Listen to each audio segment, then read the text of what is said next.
Everyone, welcome back to GK today. मेरा नाम है नुज़हत सना और इस वीडियो में हम कवर करेंगे current affairs. But before that, if you are looking for the English version of this particular video, you can refer to our new channel GK today 2.0। The link has been given in the description box, you can refer to it from there. इसके अलावा जो भी हमारे Hindi students हैं उनको मैं बता दूं कि ये questions GK today Android application में चल रही हमारी डेली 20 MCQ सीरीज 2022 से लिए गए हैं। इसलिए अगर आप इन क्वेश्चंस को टेक्स्ट फॉर्म में चाहते हैं इसके एक्सप्लेनेशन और क्विज के साथ, तो आप ज्वाइन कर सकते हैं हमारी इस डेली 20 MCQ सीरीज को, जो कि अवेलेबल है जीके टुडे एंड्रॉयड एप्लीकेशन पे। तो अब आपका ज़्यादा टाइम नहीं लेते हुए चलिए शुरू करते हैं। Good morning everyone, welcome back to GK today. और आज हम डिस्कस करेंगे 1 फरवरी के सबसे मोस्ट इंपॉर्टेंट करंट अफेयर्स। तो चलिए, नया मंथ है, नई शुरुआत करते हैं। Question number 1, Prabha Atre who was conferred the Padma Vibhushan is associated with which field. देखिए, हमने देखा था कि रिपब्लिक डे के इवेंट पे president of India Ramnath Kovind ने टोटल 128 पद्मा अवार्ड्स डिक्लेयर किए थे, ठीक है। और इसमें से कैसे डिवाइड था ये, 4 पद्म विभूषण, 17 पद्म भूषण और 107 पद्म श्री अवार्डीज थे, ओके। इसमें से भी अगर और स्पेसिफिकली देखें तो 34 इसमें वुमेन थी, 10 फॉरेनर या फिर एनआरआई या फिर आप ओसीआई कह सकते हैं, उनको मिला था। और 13 ऐसे लोग थे जिनको अपनी डेथ के बाद मतलब पोस्टमसली मिला था अवार्ड, ओके। तो प्रभा आत्रे जो कि 89 ईयर्स की हैं और किरण घराने की वोकलिस्ट हैं, इनको पद्म विभूषण से नवाजा गया था। इनके नाम एक रिकॉर्ड भी है, वर्ल्ड रिकॉर्ड है एक्चुअली। इन्होंने 11 बुक्स रिलीज की थी on music in Hindi and English, एक सिंगल स्टेज पे, ठीक है। और इसके अलावा इन्होंने स्टैब्लिश किया है स्वरमयी गुरुकुल। तो आंसर क्या हो जाएगा, ये म्यूजिक से रिलेटेड है, ठीक है। याद रखिएगा, राधे श्याम खेमका, जनरल बिपिन रावत और कल्याण सिंह जो कि यूपी से बिलोंग करते हैं, इन तीनों को पोस्टमसली पद्म विभूषण मिला है।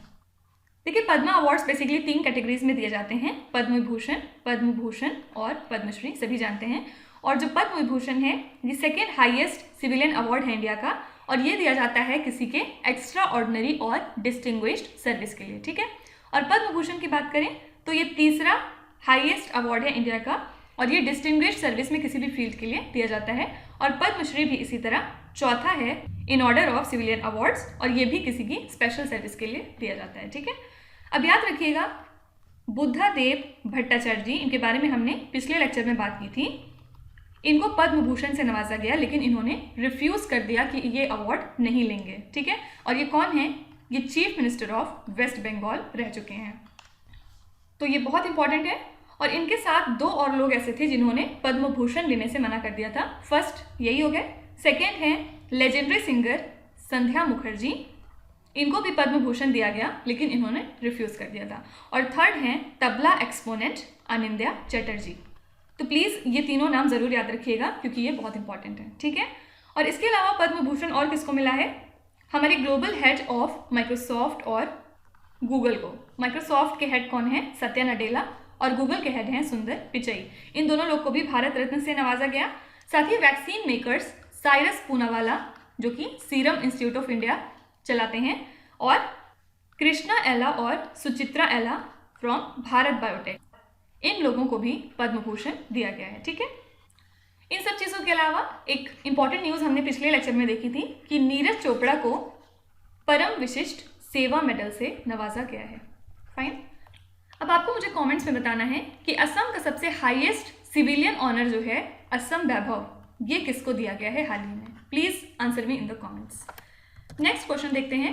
Saudi Arabia has restored the ties with which country after 30 years of dispute over the stolen James.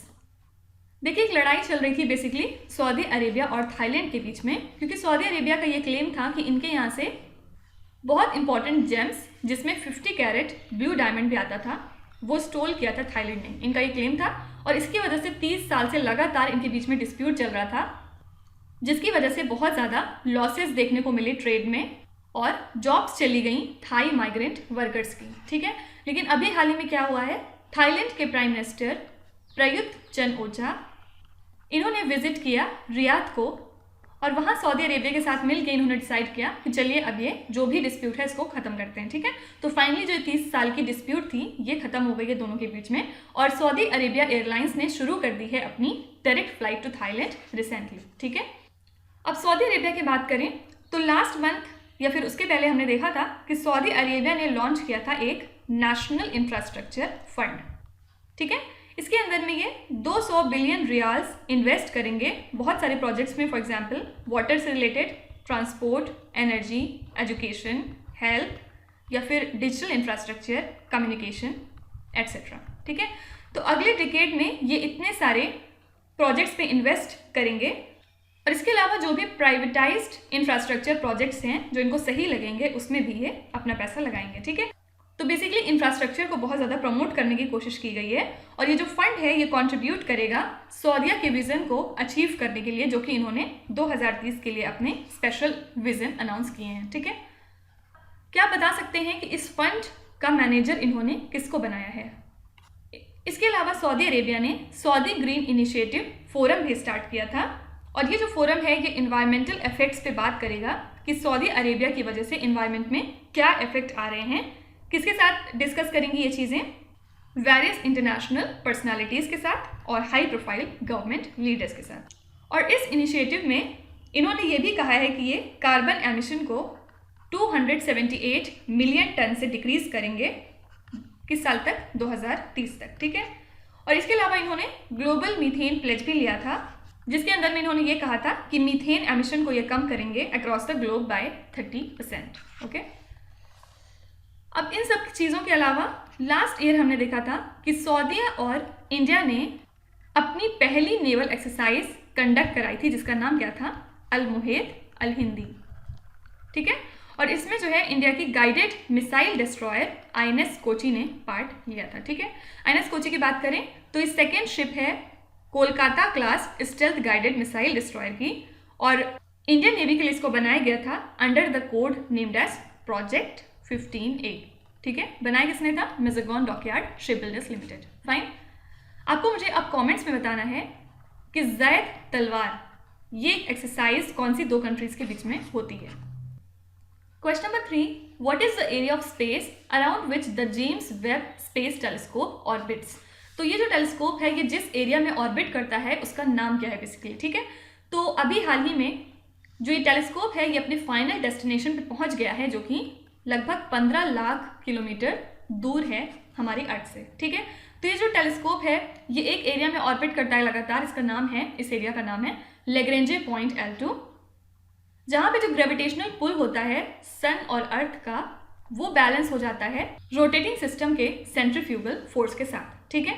और ये जो पॉइंट है ये फर्स्ट किसने थ्योराइज किया था? Italian French mathematician Joseph Louis Lagrange, और उन्हीं के नाम पे इस एरिया का नाम पड़ गया था, ठीक है। देखिए इसके अलावा हमने लास्ट मंथ देखा था कि नासा के पार्कर सोलर प्रोब ने हाल ही में सन के अपर एटमॉस्फेयर पे एंटर किया था for the very first time in history, मतलब किसी ने आज के पहले ये काम नहीं किया था, ठीक है। तो 2018 में इसको लॉन्च किया गया था, और एम क्या था कि जो भी सन से रिलेटेड मिस्ट्रीज हैं जो भी सामने नहीं आई हैं उनको रिवील करना, ठीक है। और इसके अलावा इसरो ने हाल ही में सक्सेसफुली टेस्ट फायर किया है विकास इंजन का, कहाँ से? महेंद्रगिरी, तमिलनाडु। और विकास इंजन क्यों इंपॉर्टेंट है? क्योंकि ये पावर करेगा इंडिया के पहले ह्यूमन कैरी रॉकेट को, मतलब गगनयान ह्यूमन स्पेस मिशन, ठीक है। और अगर इसरो की बात करें कब स्टैब्लिश हुआ था? 1969 में। हेडक्वार्टर्स कहाँ है? बेंगलुरु, कर्नाटका। और करेंट इसके चेयरमैन कौन है? डॉक्टर S सोमनाथ, हाल ही में बने हैं ये, और इन्होंने रिप्लेस किसको किया है? मिस्टर K Sivan को, ओके। देखिए इसके अलावा नासा ने कुछ दिन पहले कुछ आवाज़ें कैप्चर की थी, कहाँ से? जुपिटर के मून गैनीमेड से, ठीक है। और गैनीमेड के बारे में याद रखिएगा कि ये लार्जेस्ट मून है हमारे सोलर सिस्टम का, और गैनीमेड के पास इसकी ओन मैग्नेटिक फील्ड होती है, जबकि और जो मून है सोलर सिस्टम में उनके पास उनकी खुद की कोई मैग्नेटिक फील्ड अवेलेबल नहीं होती है, ठीक है। तो नासा ने एक स्पेसक्राफ्ट लॉन्च किया था जुपिटर के लिए जिसका नाम था जूनो स्पेसक्राफ्ट, जिसने गैनीमेड के इलेक्ट्रोमैग्नेटिक वेव्स को भी डिस्कवर किया था, ओके। इसके अलावा देखिए IXPE मिशन क्या है? इसका फुल फॉर्म क्या है? सबसे पहले इमेजिंग एक्सरे पोलैरिमेट्री एक्सप्लोरर, ठीक है। तो ये पहला ऐसा सैटेलाइट है जो कि एक्सरेज की पोलराइजेशन को मेजर करेगा। और एक्सरेज ये कहाँ से निकल रही हैं? From a variety of cosmic sources, for example black hole, फिर न्यूट्रॉन स्टार्स एक्सेट्रा, ठीक है। इंपॉर्टेंट थिंग क्या है इस मिशन की कि ये जो प्रोजेक्ट है ये कोलैबोरेशन है नासा और इटालियन स्पेस एजेंसी का, ओके। आपको कमेंट्स में मुझे बताना है कि हाल ही में कौन सी कंट्री ने आर्टिफिशियल सन को डेवलप किया है। Question number 4, which country launch the competes act of 2022? सबसे पहले कॉम्पिटिस का फुल फॉर्म याद रखना बहुत ज़रूरी है आपके लिए। फुल फॉर्म क्या है? Creating opportunities for manufacturing pre eminence in technology and economic strength, ठीक है। फिर से सुनिए, creating opportunities for manufacturing pre eminence in technology and economic strength, okay. तो ये एक्ट किसका है? यूएसए का। तो जो भी टैलेंटेड इंडिविजुअल्स हैं ऑल ओवर द वर्ल्ड उनको ये प्रमोट करता है अपने नए स्टार्टअप वीज़ा के साथ, ओके। साथ ही साथ ये बिल ग्रांट भी प्रोवाइड करेगा to encourage semiconductor production, मतलब सेमी कंडक्टर्स का ज़्यादा से ज़्यादा प्रोडक्शन हो सके यूएसए में, और इम्प्रूव करेगा चेन रेजिलियंस और उसकी मैन्युफैक्चरिंग को, ठीक है। तो सिंपली याद रखिएगा ये जो बिल है ये यूएसए का है। अब यूएसए के बारे में कुछ बात करते हैं। सबसे पहले ये 101st कंट्री है हमारे इंटरनेशनल सोलर अलायंस को ज्वाइन करने के लिए। और कब यूएसए ने ये अनाउंस किया था? एट COP26 इन ग्लासगो, ठीक है। और 102nd कंट्री कौन सी है जो कि लेटेस्ट है हमारे इंटरनेशनल सोलर अलायंस को ज्वाइन करने के लिए? ये है the Caribbean nation of Antigua and Barbuda. Headquarter कहाँ है आईएसए का? गुरुग्राम, हरियाणा में, ओके। देखिए, इसके अलावा इंडिया ने एक डील साइन की थी यूएसए के साथ जिसके अंदर में ये डेवलप करेंगे साथ में air launched unmanned aerial vehicles, ठीक है। और ये कब डिसाइड हुआ था? At the 11th defence technology and trade initiative meeting. इसके अलावा यूएसए पहली ऐसी कंट्री है जिसने फर्स्ट पासपोर्ट जारी किया है with an X gender option, ठीक है। तो जो लोग मेल और फीमेल आइडेंटिफाई नहीं होते हैं, मतलब ना कि मेल होते हैं ना फीमेल होते हैं, तो वो अपनी कैटेगरी एज एक्स टिक कर सकते हैं, ठीक है। साथ ही याद रखिएगा माया एंजेलियो ये हैं पहली black women to appear on the US coin. ये बहुत ज़्यादा इंपॉर्टेंट नाम है, ठीक है। Question number 5, Paschim Lehar is a joint defence exercise held by which country? So ये ज्वाइंट मैरीटाइम एक्सरसाइज कंडक्ट कौन कराता है? Indian navy. और हाल ही में ये वेस्टर्न कोस्ट पे कंडक्ट की गई थी, ठीक है। तो एम क्या है इस एक्सरसाइज का? To enhance the inter service synergy among the Indian navy, Indian air force, Indian army and coast guard, इनके बीच में कोऑपरेशन बढ़ाने के लिए, ठीक है। और लगभग 20 दिन के लिए ये एक्सरसाइज चली थी और डिफरेंट फोर्सेस ने अपने डिफरेंट टाइप के इक्विपमेंट्स इसमें प्रेजेंट भी किए थे, ओके। अब देखिए, एक ऑपरेशन आजकल न्यूज़ में था, इसका नाम है ऑपरेशन सजग। ये क्या है? एक्चुअली इसको 4 अक्टूबर 2021 में लॉन्च किया गया था न्यू दिल्ली में, ठीक है। एम क्या था? जो भी स्ट्रीट क्राइम्स होते हैं उनको कम करना, ठीक है। तो हाल ही में पुलिस के अकॉर्डिंग जो पुलिस कंट्रोल रूम में कॉल्स आती थी वो कम हो गई हैं बाय 24% इस ऑपरेशन की वजह से, और लगभग 8006 क्रिमिनल्स और एंटी सोशल एलिमेंट्स को भी अरेस्ट किया गया है, ओके। तो स्ट्रीट क्राइम्स में बेसिकली कौन आते हैं? जो चेन स्नैचर्स होते हैं फॉर एग्जांपल, या फिर जो बहुत ज़्यादा चोरी चकारी करते हैं वही लोग आते हैं, ठीक है। तो ये ऑपरेशन उन्हीं लोग के लिए डेडिकेटेड था। इसके अलावा देखिए, एक स्वीडिश की डिफेंस कंपनी है जिसका नाम है साब। इसको चूज कर लिया है इंडियन एयरफोर्स ने थ्रू अ कॉम्पिटिटिव प्रोसीजर, और अब ये सप्लाई करेगा single shot anti armour weapon जिसका नाम है 84, ठीक है। और ये यूज़ कौन करेगा? इंडियन आर्मी और इंडियन एयरफोर्स, ठीक है। तो ये कंपनी का नाम ज़रूर याद रखिएगा, साब। इसके अलावा कुछ दिन पहले हमने पासेक्स एक्सरसाइज के बारे में पढ़ा था, किसके बीच में हुई थी? इंडिया और रशिया के बीच में। कहाँ पे? At the port of Cochin in the Arabian sea. और इंडियन नेवी की इंडिजिनसली बिल्ट और designed guided missile destroyer INS Cochin इसमें हिस्सा लिया था, ओके। और इसके अलावा याद रखिएगा, फिलीपींस पहली कंट्री बन गई है जिसने ऑर्डर दिया है for the purchase of BrahMos shore based cruise missile system for the navy, ठीक है। तो ब्रह्मोस को खरीदने वाली फिलीपींस पहली फॉरेन कंट्री है, ओके। और कितने की खरीदेगी? $3749 million, okay. Question number 6, which ministry released the drone certification scheme? तो बहुत ऑब्वियस सा आंसर है मिनिस्ट्री ऑफ सिविल एविएशन, ठीक है। और क्यों रिलीज की थी? ताकि मिनिमम सेफ्टी और क्वालिटी रिक्वायरमेंट्स का जो क्राइटेरिया है वो मीट किया जा सके और जो इंडिजिनस मैन्युफैक्चरिंग है ड्रोन्स की उसको बढ़ावा मिल सके, ठीक है। तो याद रखिएगा लिबरलाइज्ड ड्रोन रूल्स 2021 रिलीज किए गए थे under ministry of civil aviation in the year 2021। इसके अलावा देखिए the findings of annual status of education report Chhattisgarh rural 2021 को हाल ही में रिलीज किया गया है, ठीक है। और इस सर्वे के अकॉर्डिंग ऐसे बच्चे जो प्राइमरी स्कूल में पढ़ते हैं लेकिन वो एक भी लेटर अल्फ़ाबेट का पहचान नहीं पाते, इनका जो प्रपोर्शन है वो डबल हो गया अगर हम 2018 से कंपेयर करते हैं, ठीक है। और इनमें से कुछ ही ऐसे बच्चे हैं जिनको बेसिक सब्ट्रैक्शन और डिवीज़न आता है। तो ये हालात हैं प्राइमरी स्कूल के बच्चों की, ठीक है। तो ये जो सर्वे है ये लगभग 46,000 चिल्ड्रन को कवर करता है अंडर 1,677 विलेजेस, ठीक है।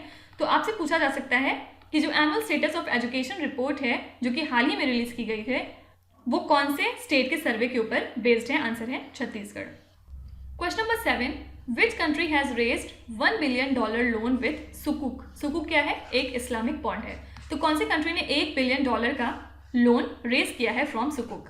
तो पाकिस्तान ने $1 बिलियन लोन रेज किया है फ्रॉम सुकूक और इस बार इनका इंटरेस्ट रेट सबसे ज़्यादा था, मतलब 7.95% के साथ, ठीक है।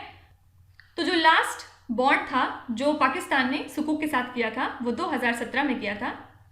ये 5 साल का बॉन्ड था, कितने रेट पे? 5.6%, ओके।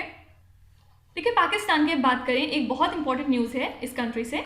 पाकिस्तान ने हाल ही में अपॉइंट किया है आयशा मलिक को एज द फर्स्ट वुमेन जज ऑफ सुप्रीम कोर्ट। तो ये पाकिस्तान के इतिहास में पहली बार हुआ है, ठीक है। इसके अलावा एक एक्ट्रेस हैं हर्षाली मल्होत्रा। ये बेसिकली पता है कौन है? जो मुन्नी है बजरंगी भाईजान मूवी में, वो ही है हर्षाली मल्होत्रा। इनको हाल ही में दिया गया है 12th Bharat Ratna doctor Ambedkar award 2022, ठीक है। और डॉक्टर सतीश अडिग ये चुन लिए गए हैं by Indian council of medical research. किस अवार्ड के लिए? सुभाष मुखर्जी अवार्ड, इनके आउटस्टैंडिंग कॉन्ट्रीब्यूशन के लिए किस फील्ड में? इन विट्रो फर्टिलाइजेशन, ठीक है। इसके अलावा हमने देखा था कि fair trade regulator competition commission of India ने प्रोब जारी किया है अगेंस्ट गूगल, क्योंकि गूगल के खिलाफ ये कंप्लेन थी कि गूगल अपने डोमिनेंट पोजीशन का गलत फ़ायदा उठा रहा है, ठीक है। तो एज पर द कमीशन, अगर कमीशन की बात मानते हैं तो गूगल ने वॉयलेट किया है सेक्शन 4 ऑफ कॉम्पिटिशन एक्ट 2002, ठीक है।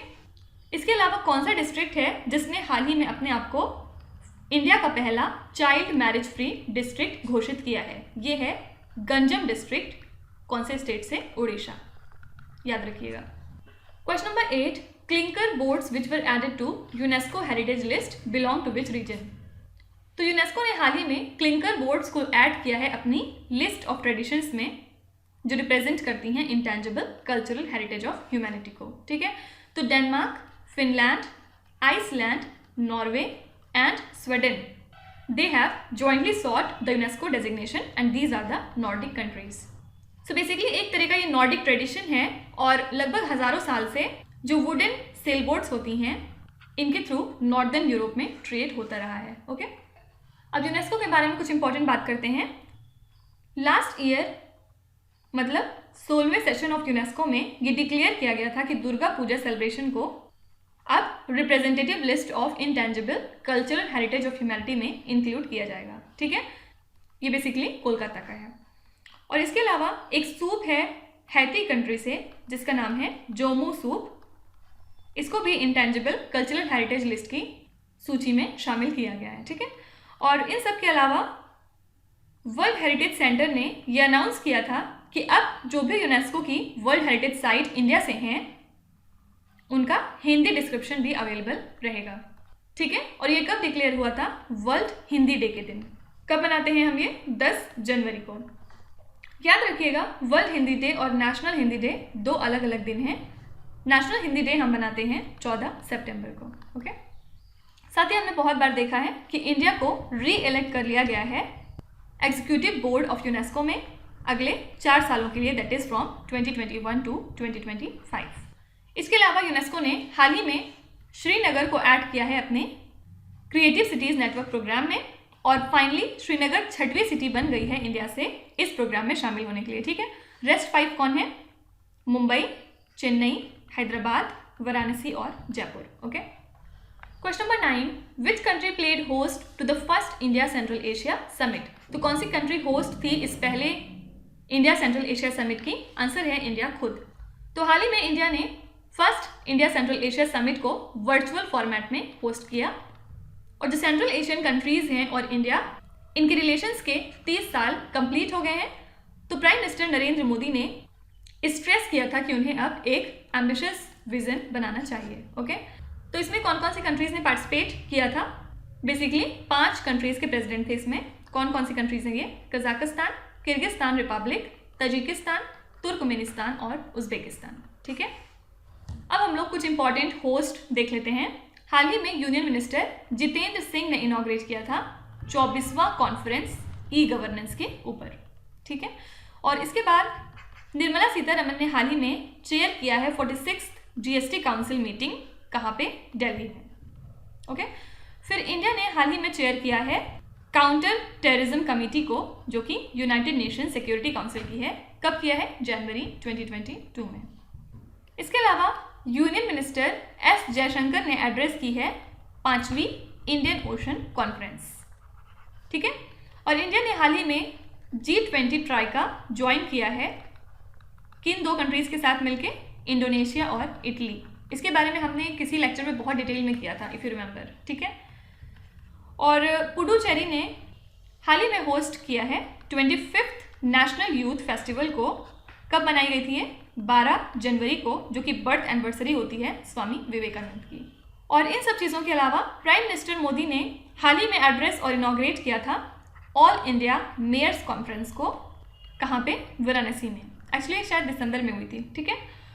और ऑर्गेनाइज किसने करवाया था इसको? डिपार्टमेंट ऑफ अर्बन डेवलपमेंट ने, उत्तर प्रदेश के, ठीक है। क्या आप उत्तर प्रदेश से एक स्कीम बता सकते हैं कोई जिसकी वजह से उत्तर प्रदेश न्यूज़ में रहा है? सिर्फ एक बतानी है, अपने आंसर कमेंट्स में लिखिएगा। लास्ट क्वेश्चन करते हैं, विच स्टेट और union territory has released India's first citizen driven state level bird Atlas? तो कौन सी स्टेट या यूनियन टेरिटरी है इंडिया की जिसने सबसे पहली बार इंडिया का स्टेट लेवल बर्ड एटलस जारी किया है? आंसर है केरला। तो इन्होंने लार्जेस्ट बर्ड एटलस एशिया का जारी किया है in terms of geographical extent, sampling efforts, या फिर आप स्पेशीज़ कवरेज भी कह सकते हैं, ठीक है। तो इन्होंने ज़्यादा से ज़्यादा स्पेशीज़ को कवर करने की कोशिश की है। तो एक तरह का ये सिटीजन ड्रिवन एक्सरसाइज था जिसमें लगभग 1000 वॉलंटियर्स ने पार्टिसिपेट किया था। देखिए, इसके अलावा इंडिया ने एक एंटी डंपिंग प्रोब इनिशिएट किया है, किसके अगेंस्ट? इंपोर्ट ऑफ विनिल टाइल्स के। कौन सी कंट्रीज से? चाइना, ताइवान और वियतनाम, ठीक है। एक्चुअली ये एक तरह की टाइल्स होती है जो कि फ्लोर को कवर करने के लिए यूज़ करते हैं हम रेजिडेंशियल और कमर्शियल बिल्डिंग्स में। तो ये कंट्रीज़ के नाम ज़रूर याद रखिएगा, चाइना, ताइवान और वियतनाम। इसके अलावा याद रखिएगा कि इंडिया पूरी दुनिया की 2nd बिगेस्ट कंज्यूमर है गोल्ड के मामले में। मतलब हम दूसरी ऐसी कंट्री हैं जो सबसे ज़्यादा गोल्ड कंज्यूम करते हैं, ठीक है। तो गोल्ड इंपोर्ट्स कितने हुए थे 2021 में? लगभग $55.7 बिलियन के। अगर वॉल्यूम टर्म्स में बात करें तो इंडिया ने लगभग 1050 टन के गोल्ड इंपोर्ट किए हैं, ठीक है। तो अब आ जाते हैं आपकी क्विज पे। ये 5 क्वेश्चंस हैं जिनको आपको ध्यान से पढ़ना है और इसके आंसर आपको कमेंट्स पे लिखने हैं।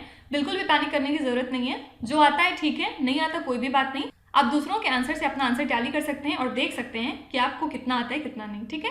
और विथ टाइम ये स्कोर डेफिनेटली इंप्रूव करेगा, बस आपको कंटिन्यूसली पढ़ाई करने की ज़रूरत है, ठीक है। डेडिकेटेड रहिए, पढ़ते रहिए। So that's it for today. I hope you have like the session. Please comments में बताइएगा कि आपको आज का सेशन कैसा लगा।